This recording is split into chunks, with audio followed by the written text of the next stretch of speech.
మొత్తానికి మా సిస్టర్ అయితే నాకు బిల్లు గట్టిగా బొక్కబెట్టింది. అసలు మ్యాటర్ ఏంటంటే నేను మా చెల్లి టామ్ అండ్ జెర్రీ టైప్ అనమాట. ఎప్పుడు చూసినా గొడవ పడతానే ఉంటాం. నేను చెప్పిన పని తను చేయదు, తను చెప్పిన పని నేను అసలే చేయను. అందుకే తెలివిగా మా అమ్మ చేత కాల్ చేపించి వచ్చేటప్పుడు తన కోసం డ్రెస్సెస్ కొనుక్కొని రమ్మని చెప్పించింది. అయినా నా దగ్గర మనీలో ఉన్నా తన కోసం అయితే నేను అసలు తీసుకురానని చెప్పాను. అలా కాదు లేరా, నువ్వు ఇంటికి వచ్చిన తర్వాత నీ మనీ నీకు ఇప్పిస్తాను, ఎలాగోలా తీసుకురా అని చెప్పింది మా అమ్మ. సరే అని చెప్పి ఇంక చేసేదేం లేక నా సేవింగ్స్ లో మనీ తీసి ఇంక షాపింగ్ మొదలు పెట్టాను. ఇప్పుడే అసలైన టార్చర్ మొదలైంది. జనరల్ గా అమ్మాయిలు షాపింగ్ వస్తే ఎంత షాపింగ్ చేసినా నాకు ఇక్కడ ఏం నచ్చలేదు, ఇంకో షాప్ కి వెళ్దాం పదా అనే టైప్ లో ఉంటారు.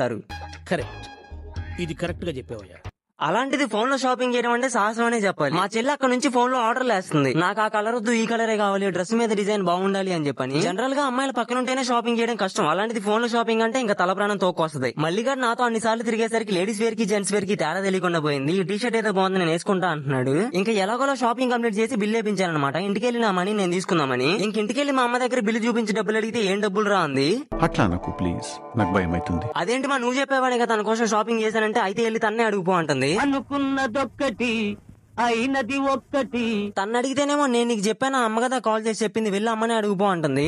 మీ కష్టం పగవాడికి కూడా రాకూడదు గురుగారు. మొత్తానికి ఇద్దరు కలిసి అయితే నాకు హ్యాండ్ ఇచ్చేశారు. ఖచ్చితంగా మా చెల్లి మీద అయితే రివెంజ్ వీడియో ప్లాన్ చేస్తాను. ఇలాంటి సిస్టర్ మీకు కూడా ఉంటే కింద కామెంట్ చేయండి. వాళ్ళు ఎలాగో నాకు మనీ ఇవ్వలేదు, మీరైనా వెళ్లే ముందు సబ్స్క్రైబ్ అండ్ ఫాలో చేశారండి. వెళ్ళొస్తా.